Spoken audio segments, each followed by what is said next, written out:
एड़े बाद मैं आयो। मैं तो सबसे पाछे आया हाँ मां। इन्हें बाद भी थे, अब भागरी खाल पे बैठे हो। तो इनमें क्या हो गयो? भागरी खाल पर बैठने वाला राजा होवेगा। यह तो मूर्खता है। मैं राजा बनूंगा। नमस्कार सभी को। आपने अभी एक दृश्य देखा होगा। दरअसल ये जो दृश्य है ये मेवाड़ राज्य से संबंधित है और मेवाड़ की राजगद्दी के उत्तराधिकार संघर्ष को लेकर यह एक संघर्ष आपने देखा। छोटी सी कहानी थी, लेकिन हमने इतिहास में पढ़ा है कि मेवाड़ के एक महाराणा हुए रायमल जी काफी उम्र दराज हो चुके थे, तो उनके 3 पुत्र थे। ये 3 ही पुत्र यहाँ पर आपको दिखे होंगे और उनकी बातें आपने सुनी होगी, समझी भी होगी। मेवाड़ के महाराणा रायमल जी के 3 पुत्र थे। सबसे बड़े थे कुंवर पृथ्वीराज, दूसरे थे कुंवर संग्राम सिंह और तीसरे थे जयमल, कुंवर जयमल। जब मेवाड़ के महाराणा रायमल काफी उम्र दराज हो गए तो उनके पुत्रों को लगा कि मेवाड़ की राजगद्दी पर एक युवा व्यक्ति को आ जाना चाहिए, क्योंकि मेवाड़ हमेशा संघर्षों से घिरा रहता था और अनिश्चितताओं के बादलों में भी घिरा रहता था। तो ऐसा बताया जाता है, किंवदंती है, ये कहानी है और ये रियलिटी भी है कि तीनों भाइयों ने आपस में चर्चा कर उनकी कोई मान्यता होगी या उनकी इष्ट देवी रही होगी चारणी देवी, उनके मंदिर पर जाते हैं, क्योंकि उनकी ऐसी मान्यता थी रही होगी कि वो जब भविष्यवाणी करेगी तो एक योग्य उत्तराधिकार का नाम बताएगी। तीनों चरणी देवी के ठिकाने पर जाते हैं, मंदिर में जाते हैं और वहां पर बैठक की कोई बहुत साधारण व्यवस्था रही होगी। तब जैसी जैसी जगह मिली होगी वहां पर वो तीनों बैठ गए होंगे।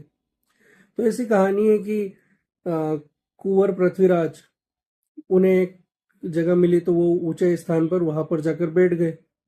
जयमल को एक जगह मिली तो वो उस पत्थर पर जाके बैठ गए।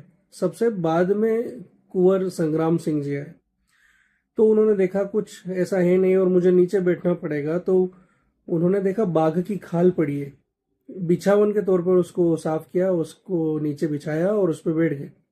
चरणी देवी आती है और चरणी देवी भविष्यवाणी अपनी शुरू करती है, तो वो बोलती है राजा कौन बनेगा। तब कुंवर पृथ्वीराज बोलते हैं कि आप तो जानते ही हो कि राजा कौन बनेगा मेवाड़ का। तो चरणी देवी बोलती है कि सबसे पहले कौन आया।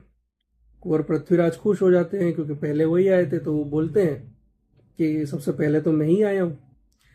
तब चरणी देवी पूछती है कि सबसे पाछो कौन आयो, पाछे कौन आया, सबसे बाद में कौन आया।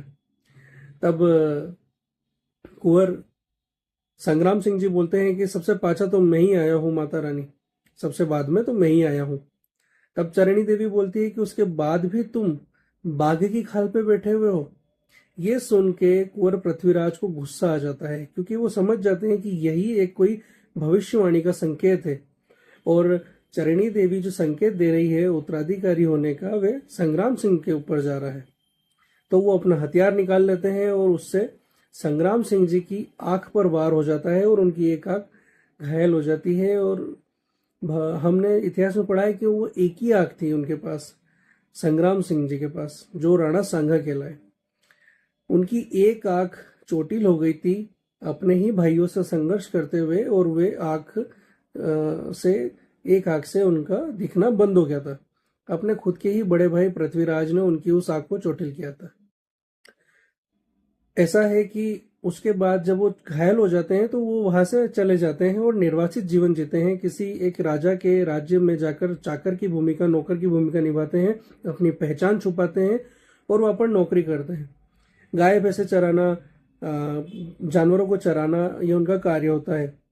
तो जब उन्हें समाचार मिलते हैं कि उनके जो पिताश्री थे महाराणा रायमल जी, वे मृत्यु को प्राप्त हो चुके हैं, और उन्हें यह भी पता चलता है कि उनके सबसे बड़े भाई पृथ्वीराज, जिनसे उनका संघर्ष हुआ था, वे भी मृत्यु को प्राप्त हो चुके हैं। तब मेवाड़ के सामंत कुंवर संग्राम सिंह को वापस बुलाते हैं और मेवाड़ का महाराणा घोषित करते हैं, उनका राज तिलक होता है। तो जो चरणी देवी की एक भविष्यवाणी थी वो कहीं ना कहीं सही साबित हुई और मेवाड़ के जो महाराणा बने वे संग्राम सिंह जी बने, जिन्हें हम राणा सांगा के नाम से इतिहास में जानते हैं। और यही वे हैं जिन्हें हिंदूपत और सैनिकों का भग्नावशेष की उपाधि दी गई थी। इसलिए दी गई थी क्योंकि उनके शरीर पर 80 से ज्यादा घाव थे। ये एक छोटी सी कहानी थी, लेकिन मेवाड़ के महाराणा और राजगद्दी से संबंधित एक उत्तराधिकार के संघर्ष से संबंधित कहानी थी। ऐसी कहानियां मैं आपके सामने लाता रहता हूँ। बस आपका प्यार इसी तरह बना रहे। मुझे सपोर्ट करें, लाइक शेयर और साझा करें कहानियों को, अपना प्यार देवें। धन्यवाद।